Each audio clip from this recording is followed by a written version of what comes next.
Bem, nosso estudo de hoje está na Epístola de Pedro, primeira Epístola de Pedro, capítulo 4, versículo 16. Mas se padece como cristão, não se envergonhe, antes glorifique a Deus nesta parte.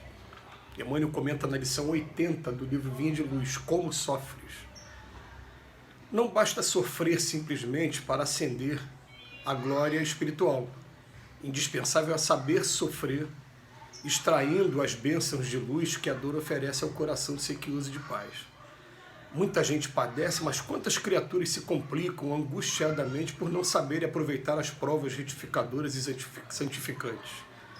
Vemos os que recebem a calúnia transmitindo-a aos vizinhos, os que são atormentados por acusações, arrastando companheiros às perturbações que os assaltam, e os que pretendem eliminar enfermidades reparadoras com a desesperação. Quantos corações se transformam em poços envenenados de ódio e amargura porque pequenos sofrimentos lhes invadiram o círculo pessoal. Não são poucos os que batem à porta da desilusão, da descrença, da desconfiança ou da revolta injustificáveis em razão de alguns caprichos desatendidos. Seria útil sofrer com a volúpia de estender o sofrimento aos outros? Não será agravar a dívida, o ato de agressão ao credor somente porque resolveu ele chamar-nos a contas? Raros homens aprendem a encontrar o proveito das tribulações. A maioria menospreza a oportunidade de edificação e, sobretudo, agrava os próprios débitos, confundindo o próximo e precipitando companheiros em zonas perturbadas do caminho evolutivo. Todas as criaturas sofrem no cadinho das experiências necessárias, mas bem poucos espíritos sabem padecer como cristãos, glorificando a Deus. Gente, vou ser muito sincero a vocês, né? Me lembro de uma frase que foi marcante para mim, uma frase que falava o seguinte, né? Que demonstra um grau muito grande de imaturidade aquele que pretende justificar os seus erros em cima do comportamento de outras pessoas.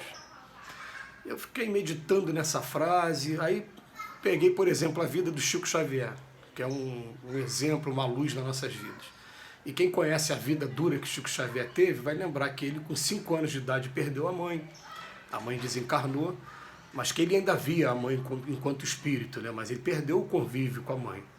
E ele foi entregue logo em seguida a uma madrinha, que a madrinha, durante um tempo, né, o relato que tem de que a madrinha maltratava muito ele, em prol dos seus próprios filhos de sangue, e que, inclusive, espetava o menino com garfo na barriga, colocava umas roupas que pareciam aqueles sacos de feira nele, e que ele passou um período muito difícil, que em alguns momentos ele quis até fugir da própria vida, e foi interceptado pela própria mãe, que falava para ele: calma, tenha paciência, né, que Deus vai mandar em breve um anjo na sua vida, que foi a segunda mãe, a Dona Cidade. Então o que acontece?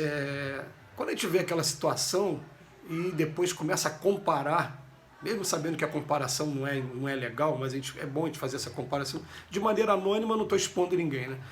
Mas o Chico teria todas as razões para ser uma pessoa revoltada e dizer que eu fui revoltado por conta da criação que eu tive, por conta dos momentos difíceis que eu passei.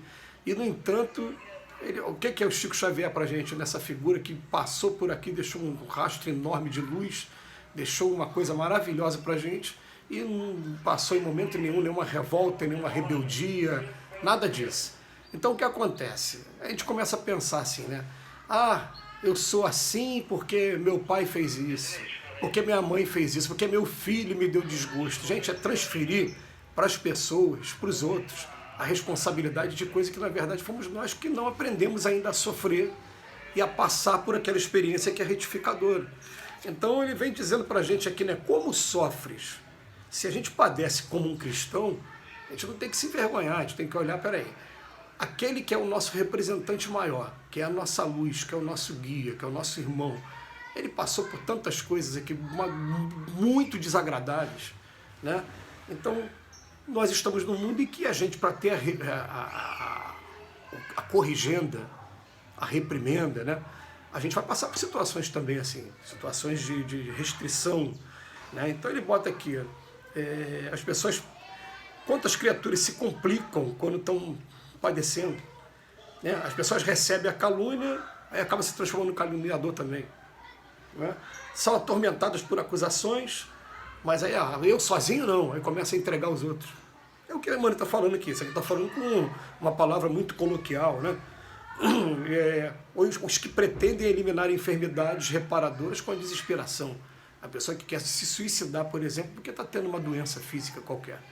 E, na verdade, são enfermidades reparadoras para o espírito. Porque toda doença é educativa para o espírito, né? Então, quantos corações se transformam em poços envenenados de ódio e mágoa porque pequenos sofrimentos lhe invadiram o círculo pessoal.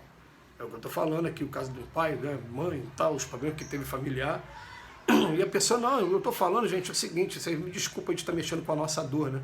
Mas a gente quer colocar a culpa mesmo pelo nosso insucesso, pelo nosso fracasso, pela nossa falta de força de vontade de dar a volta por cima, falta de resignação em um determinado acontecimento da nossa vida.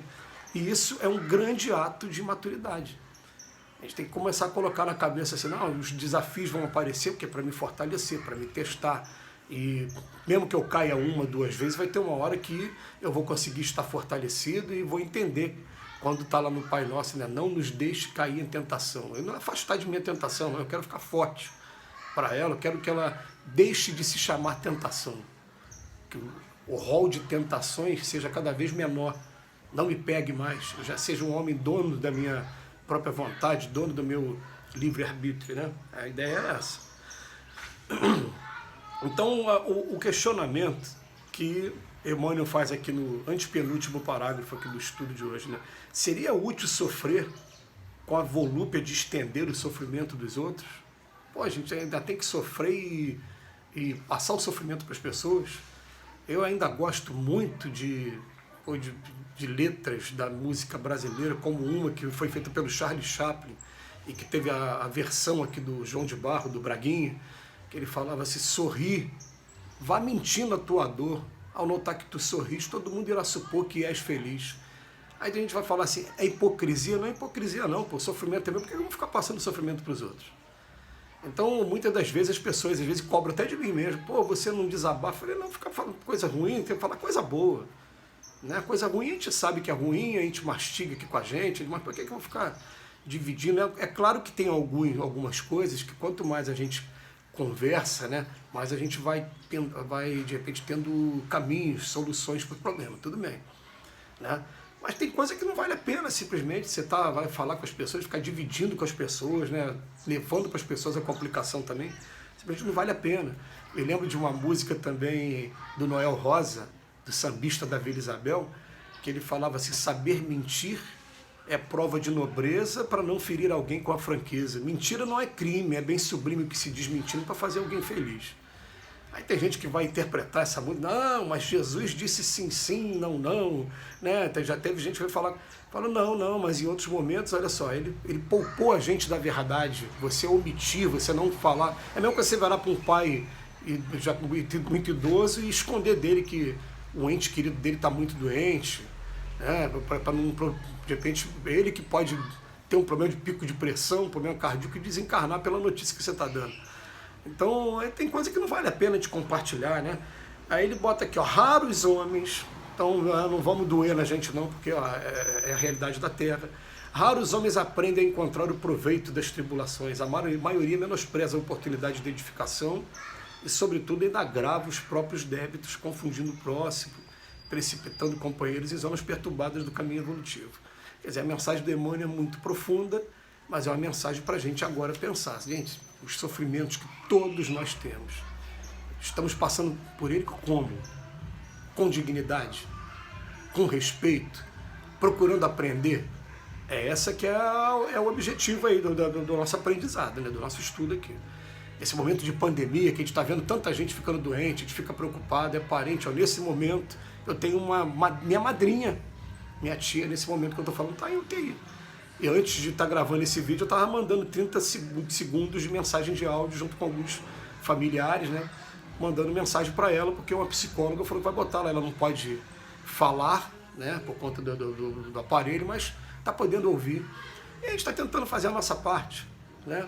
A gente tem que aprender a sofrer, né? Tem que aprender qual é o objetivo do sofrimento, mas tem que aprender que, acima de tudo, tudo que acontece aqui na vida é para o nosso aprimoramento, é para o nosso aprendizado. Que Jesus nos abençoe hoje e sempre.